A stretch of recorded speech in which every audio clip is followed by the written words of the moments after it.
Y hoy tenemos la segunda parte de nuestro capítulo anterior. ¿Recuerdan esto? Bienvenidos a Divulgación. En este episodio exploraremos cómo la biotecnología y la epidemiología están trabajando juntas para comprender y entender algunas enfermedades. Entonces seguimos, pero si no recuerdas nuestra primera parte, te dejamos el enlace para que puedas revisarla. No sé, ¿cómo estamos de tiempo? ¿Pueden seguir hablando o hablamos otro día? Ya, porque tengo otra pregunta. ¿No? Está bien. Sí, justamente antes yo quería mencionarte que justamente como dijo Andrés, esto depende también bastante de los viajes internacionales que justamente ahora tenemos. Entonces, ahí también hay que ver, o sea, de dónde tenemos más tráfico de personas, de qué regiones, justamente como él mencionaba, si son países latinos, de climas cálidos, y que justamente estas personas vengan a estos climas, entonces obviamente ahí se va a dar un incremento de estos virus o de estos microorganismos, por así llamar. Claro, o sea, aquí juegan como bastante los papeles, o sea, los factores que pueden influir para que se dé un brote epidemiológico. Sí, eso sí es verdad. O sea, es que, claro, es verdad, Andrés. O sea, la epidemiología es como que juega un factor acá, otro factor acá y otro factor acá y depende de la enfermedad. Y sí, sí, es verdad. Yo no sé si Carla tiene una pregunta o ustedes tienen una pregunta para nosotros, porque yo sí tengo una pregunta. No, dale tu pregunta si quieres. O Carla. Sí, yo les quería preguntar, en base a la información que estaban diciendo que deberían de ver de dónde obtienen, cómo adquieren la información, cómo la distribuyen. Eh, ¿Qué piensan ustedes con respecto a las vacunas? Ya saben que salió la vacuna del COVID y algunos salieron disparados de que no es que la vacuna es para matar a la población de la tercera edad, que es para que nos puedan controlar y que no que nos están inyectando, porque sí, o sea, se sabe que la vacuna es hecha a base del virus o de la material genética del virus. Pero eso nosotros lo entendemos que ya está desactivado como biotecnólogos. Ahora Ajá. las personas entienden que les metimos el virus y ya no quieren vacunarse. Entonces, ¿ustedes cómo les dirían? No es malo, porque yo lo explico y termino siendo la mala. O sea, es que justamente es como decía Andrés, o sea, es muy clave saber transmitir algo a las personas, porque todo depende también de cómo te van a entender ellos. Y sí, hay varios grupos antivacunas y por más que se les explique que no, que el virus ya está inactivado y que solamente es para que el sistema inmune cree esta memoria, aún así ellos piensan que sí, justamente como tú decías, que se les pone un chip para rastrearlos. Bueno, había un sinfín de teorías que ninguna tenía sentido, pero eso, o sea, yo pienso que ahí, o sea, eso es muy duro de trabajar, sinceramente, en el país, porque cambiar la mentalidad de una persona es súper complicado. Entonces, tendrías que explicarle bastante los beneficios con palabras simples para que te puedan comprender. Igual, o sea, justamente nosotros en el proyecto decíamos, queremos también saber las variantes, también para ver si es que las vacunas que todavía sigue brindando el Ministerio de Salud Pública siguen siendo efectivas o si ya hay la necesidad de buscar unas nuevas vacunas porque ya hay nuevas variantes y tal vez estas vacunas ya no tengan la misma eficacia. Entonces, eso, bueno, ahí al final me desvié un poquito. No, no te preocupes. O sea, más bien creo que podríamos empezar a hablar como que qué aprendimos en realidad después del COVID, como, es como científicos. O sea, aprendimos en realidad a comunicar ciencia, porque fue a partir de esto también un poco que creo yo empezaron a vernos como biotecnólogos como que qué hacemos de la vida. Fue un gran ejemplo como lo de las vacunas, a diseñar vacunas, a ver como, claro, o sea, en realidad qué es lo que nos dedicábamos. Sí. Ya, sí, justamente es un tema súper importante porque es verdad que abrió la puerta a que tú tengas que primero de entrada sepan que es un biotecnólogo, un ingeniero en biotecnología, un microbiólogo, un virólogo, todo eso. Sí es verdad, pero de igual manera también, no sé si es más bien algo de la era en la que vivimos, que la gente cree que puede opinar mucho de información que tal vez ellos no dominan. Por ejemplo, yo he visto, clásico ejemplo es que tú no te pones a construir una casa, sino que contratas a un arquitecto. Pero tú sí, en cambio, intentas curarte en lugar de pedir ayuda a un médico. Entonces, Me parece, es verdad.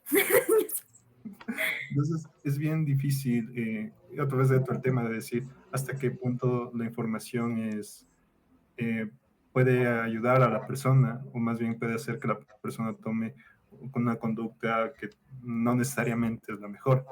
Y volviendo un poquito a lo que dijo Carla de las vacunas, o sea, de forma general, yo creo que las vacunas, y esto también es algo que mucha gente dice, son víctimas de su propia efectividad, porque la gente ya no cree en las vacunas, hay mucha gente que ya piensa que las vacunas son innecesarias, porque las vacunas hicieron muy bien su trabajo, ¿ya? Entonces, bueno, el COVID es un nuevo ejemplo donde toda la gente ya sabía cómo, o sea, entendió cómo es un mundo sin vacunas y cuál es la diferencia cuando ya existe una vacuna, ¿ya? Pero, y pese a eso, hay mucha gente que tiene esa posición ante las vacunas, de que no, realmente es algo malo, me estás de alguna forma u otra, va a llegarme a hacer mal. Entonces, más bien el hecho de cómo motivar a la gente, cómo hacer que la gente lo entienda, hablando específicamente de las vacunas, yo creo que es historia, porque no sé si ustedes recuerdan, en uno de los gráficos que yo presenté, a partir de 1960, hablando de sarampión, bueno, la misma viruela que fue erradicada, todas las curvas tienen una baja crítica, justamente por la introducción de ya campañas de vacunación masiva. Entonces, creo que es eso, o sea, tal vez entenderlos, llegar a ellos con empatía a través de la historia, para que vean cuál fue lo que hicieron las vacunas realmente y lo que pueden hacer por la comunidad, por ellos mismos. Pero ahí, otra vez me voy un poquito tal vez del tema, hay casos muy complejos.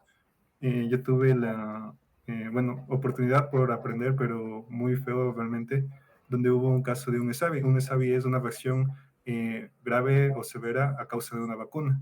Entonces, tú te acercas a una persona cuyo hijo sufrió una enfermedad o una reacción por causa de la vacuna, y tú cómo le dices a esa persona tiene que vacunar al resto de sus hijos. Entonces es muy difícil. Entonces, tal vez ese es el hecho de que las personas que les gusta tal vez hacer un poco de alarma, tal vez desinformar a las personas, se cogen de esos casos. Coges de ese caso y tú con eso convences a 1 millón de personas de que las vacunas no son buenas. Pero la verdad es que tú realmente deberías coger otro millón de casos en los que las vacunas sí son buenas. Nosotros conocemos que como personas de ciencia, hay posibles efectos adversos para diferentes cosas, Claro, para todo. Entonces, que una persona, es verdad, nadie quiere que pase, pero que una persona tuvo una reacción severa ante la vacunación es algo que nadie quiere. Pero hay que entender de que sí puede ser justamente ese un caso de 1 millón, pero no hay que culpar a la vacuna por eso, porque realmente tal vez enfermó una persona, pero salvó otro 1 millón de personas. Pero otra vez llego al punto, es muy complejo. Yo hasta ahora pienso muchas veces en qué le digo, cómo convenzco a esta señora de que vacune a sus otros hijos, si es que le pasó esto con su primer hijo. Y es algo que muchos... no lo va a hacer. Es que eso no lo va a hacer, o sea. Bueno, claro, aquí también tendremos que entrar en un poco en el tema de la biomedicina personalizada o ese tipo de temas, o sea, como explicarle o que entienda que cada persona es diferente y bueno, también por eso creo que se dan las epidemias, ¿no? Que no, o sea, no lo que tú tienes es lo que tiene el otro y así, sucesivamente. O sea, que van a reaccionar, o puede ser la misma epidemia, pero van a reaccionar diferente, ya lo vimos en el COVID, pero bueno, por eso les decía como que en realidad, o sea, aprendimos o ya fue suficiente con el COVID, o sea, que fue una pandemia moderna. Eh, para, para decir, como ya sabemos cómo enfrentarlo, porque yo me pregunto ahorita, ¿ustedes en realidad creen que estamos preparados para enfrentar otra epidemia de ese tipo, ya, o sea, ya aprendimos como de los errores anteriores para poder enfrentar. ¿Tú, Pauli? Dale, tú, Pablo. O sea, tal vez, porque justamente así como cada persona es distinta, así mismo cada virus es distinto, entonces deberíamos ver cómo se replica, el nivel de transmisibilidad, los efectos que está causando. Son igual un montón de factores que hay que estudiar para, para poder decir si hay que tomar estas acciones. Eso por mi parte. Sí, totalmente de acuerdo. Como cada organismo es diferente, hay que tener diferentes acciones para cada uno. Y justamente por eso es importante estar investigando. Por ejemplo, lo que mencionó Paula es, ya tuvimos un SARS-CoV-1 y tal vez porque lo dejamos de investigar, dejamos de estar pendiente de eso, tuvimos una pandemia. Pudimos habernos, tal vez no prevenir la pandemia, pero haber estado un poquito pasos antes y no haber tenido esos impactos tan fuertes. Pero yo creo que sí cada pandemia es diferente, yo creo que nunca vamos a estar totalmente preparados. Eh, Hablando desde el laboratorio, donde yo estuve antes, ahora ya el laboratorio, por así decirlo, me invento 100 muestras al mes. En el COVID se manejó hasta 1800 mensuales. Entonces, eso es el punto de decir nosotros ya sabemos un poco de cómo organizarnos, cómo manejar estas situaciones, pero sin embargo, si es que vuelve a haber un evento en el cual lleguen 1800 muestras al mes, también va a ser complicado, a pesar de que ya pasamos por eso una vez. Entonces, estamos un poquito mejor preparados, tenemos un poquito más de experiencia, pero no estamos listos para afrontar otra. Y como la historia nos dice, probablemente no tengamos una pandemia en 20, 30, 40 años. Entonces, cuando se vuelva a repetir, lamentablemente, tal vez muchas de las personas que vivieron la pandemia, por ejemplo, hablando otra vez desde el laboratorio, ya no están. Entonces, para la gente que esté nuevamente, va a ser un reto nuevamente. Entonces, yo pienso que sí tenemos experiencias aprendidas, pero siempre va a ser un reto nuevo, la verdad. Gracias por responder eso. O sea, yo pensé que sí, o sea, pensé que con eso habíamos aprendido mucho, pero yo no había, claro, tomado en cuenta lo que dice ahorita Andrés, que, o sea, es verdad, tal vez de aquí a unos 40, 50 años que se enfrenta otra pandemia como fue, ya no están las personas que aprendieron de esa pandemia para enfrentarla como había sido. Y de todas maneras, claro, como dijo igual Pablo, o sea, depende de el tipo de virus o la enfermedad o ese tipo de cosas también. Entonces, bueno, les voy a ser honesta, yo pensé como que a nivel social sí, como que aprendimos tal vez como a hacer un poco caso a la ciencia en sí o a la divulgación científica, pero sí, también me pongo a pensar que todavía no hay comunicación efectiva entre toda la población sobre lo que se quiere llegar a decir. Y sí, bueno, a mí me hubiera gustado que esta resolución fuera como que sí aprendimos, pero no, pero no. No, pues sí aprendimos un montón, pero aún hay mucho que no sabemos manejar. Pero de igual manera hay que verlo por el punto de que la ciencia también avanza, ¿no es cierto? Entonces, de aquí, como yo dije, imaginando que pasen 50 años antes de una nueva pandemia, pues ya tendremos tecnología, automatización en muchas áreas que van a ayudar muchísimo en la parte del laboratorio. Todas las personas van a estar en un nivel de preparación, yo espero, supongo que mayor. Entonces, no vamos a ser los mismos y yo creo que sí lo vamos a manejar mejor, sí, efectivamente, pero igual es un evento que no puedes estar totalmente preparado, pero sí estamos un poquito mejor, sabemos un poquito mejor cómo hacer las cosas y la gente cuando lo enfrente lo sabrá hacer un poco mejor. ¿Sabes qué me puse a pensar? Que yo de aquí a 50 años tengo 77. ¿Ustedes cuántos años tienen? Sí, tu pregunta, no. Bueno, ¿Cuántos años tendrían? Porque no les pregunté sus edades. Yo 78. 78, yo tendría 77. Ya mismo 78. O sea, perdón, o sea, a 70, ajá. Bueno, es que a mí me cumplo 28. ¿Y tú, Pau? ¿Cuántos años tendrías, Pau? Yo, 78. Teníamos casi todos la misma edad. Sí, ¿Y bueno, tú? sí, yo No, 70. ¿Ah? no, yo tendría 81. Yo soy un poquito mayor. Pero por ahí vamos. Sí, por ahí vamos. Igual Vamos a ser un estaríamos buen viejos. equipo. Estaríamos viejos. Hablando Experiencia. de Claro. 50 años hablando de un podcast. Hace otro 50 que años estaba contándoles así a los nietos, a las generaciones de nietos. Hace 50 años estábamos hablando justo de esto. Y mira, ahora tengo arrugas, cacho. Tengo arrugas. Bueno, chicos, no sé si alguien tiene alguna pregunta o algo más. Y sí me gustaría invitarlos y retomar de nuevo como nuestra conversación, porque yo me quedé con muchísimas dudas. No sé si ustedes también se quedaron con algo que quisieran decir, pero me gustaría invitarlos a que vengan otra vez a retomar como estas cosas que quedaron en el aire.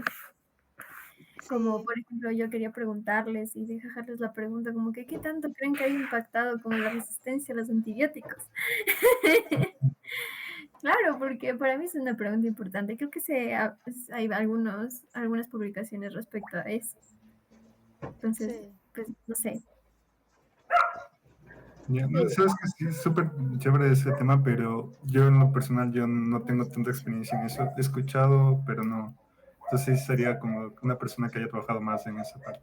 No sé si tú, Paula, has visto, has tenido un poco más de experiencia en eso. O sea, yo también lo poco que he escuchado que, bueno, sé que una chica que trabajaba igualmente en el Instituto de Microbiología realizó una investigación en Quito, en niños de las zonas rurales, no recuerdo exactamente la zona, que convivían con ganado, con gallinas.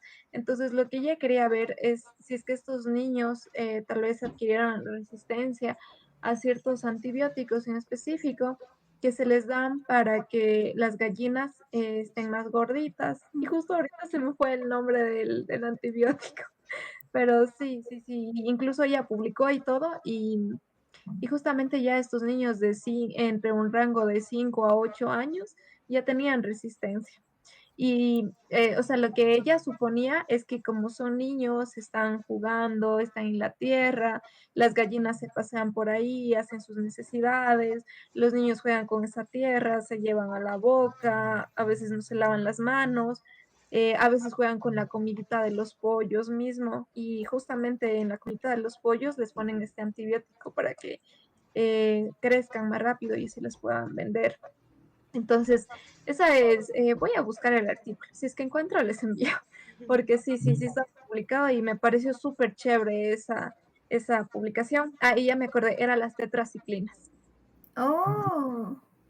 Bueno, mi hermano ahí como estudia medicina algo me habló, es que yo no me he metido mucho en ese tema, pero sí, yo también he escuchado como, o sea, claro, ciertos virus y bacterias tienen resistencia a eso, las poblaciones, porque les dan al ganado, ajá, yo había leído en los cerdos, entonces, claro, los que conviven con ellos adquieren ese virus, esa bacteria, bueno, esa bacteria en realidad resistente y luego ya no se puede, o sea, cómo los tratan, no hay manera de, o sea, no sé en realidad cómo los llegan a curar, no soy médico, pero, pero cómo los llegan a tratar, o sea, si es que ya tienen una resistencia.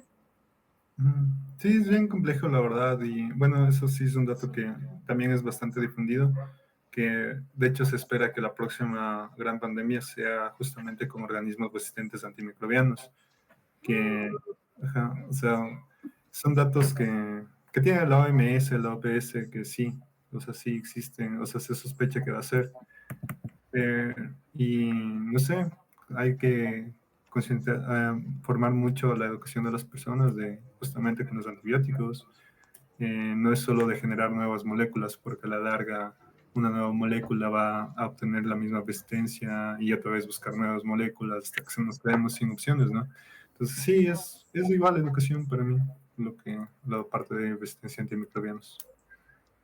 Sí, justamente lo que decía Andrés, o sea, la mayoría de la población es como que tiene una infección, se va al médico, le da el antibiótico, se cura, luego de nuevo tiene esta infección y dice, "Ay, yo tengo aquí esta receta guardada, me la voy a tomar, pero esta vez ya no termino el tratamiento porque ya me siento mejor y así, entonces así también se va creando esta resistencia y luego ya llega un punto donde ya no hay que darle, o sea, porque ya creó resistencia a todo justamente por no tener conciencia con el uso de los antibióticos, que también es algo que nos falta bastante como población. Sí, Sí. y yo me pongo de ejemplo, es que yo sé, es que Entonces, soy muy honesta. No es que diga que esté bien, ¿no? Y la persona que nos haya visto hasta este punto, espero que tome en cuenta que no estoy recomendando hacer eso.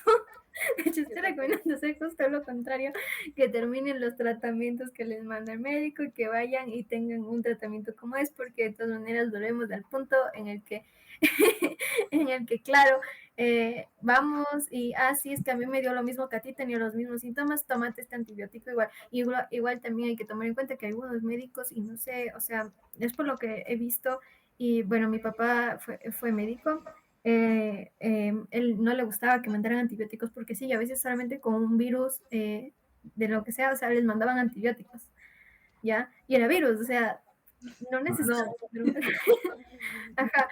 Entonces, claro, empezaron así, también por eso se daban las resistencias. O también, bueno, no sé, ahí tengo como una opinión más o menos formada de lo que es como los antibióticos de alto espectro, como que son muchos, o sea, como que para atacar muchas cosas cuando no sabes qué es. Y ahí también tiene mucho que ver como de qué manera en realidad, o sea, logras detectar qué es lo que está haciendo daño. ya, bueno, yo una cosita por ahí contar.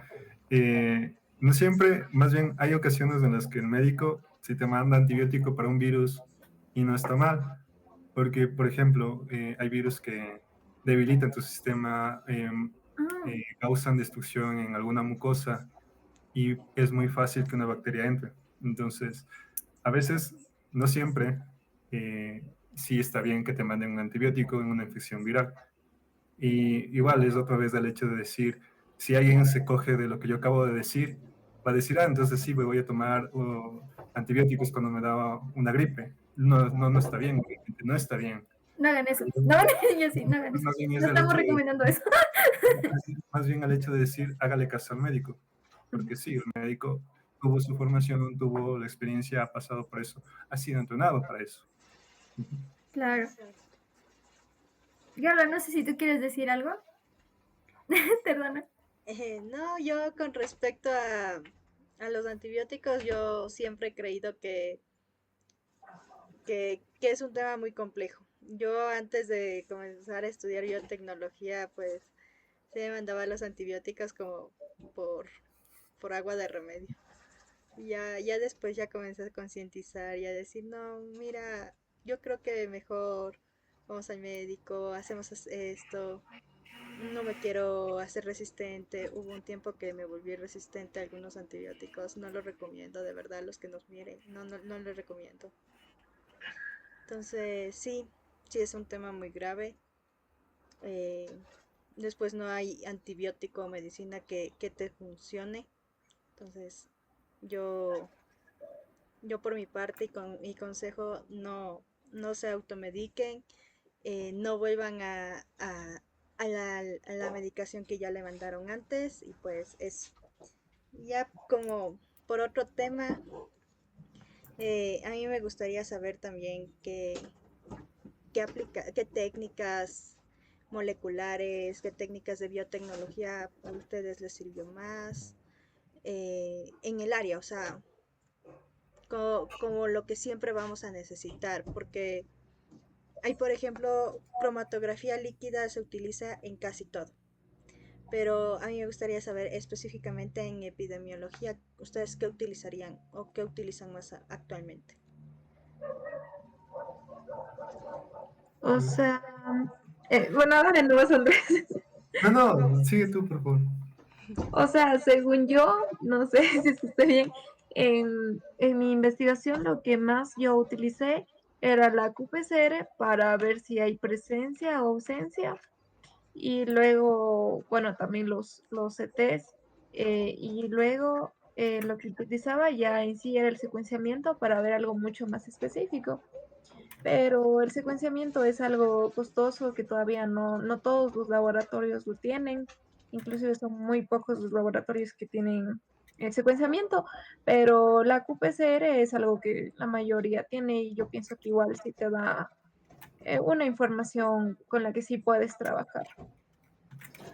Ya, yo tengo, ahí hay un punto muy importante, yo he tenido conflictos por eso, que depende de la enfermedad. Otra vez llego al hecho de decir, depende del tipo de enfermedad que estés manejando.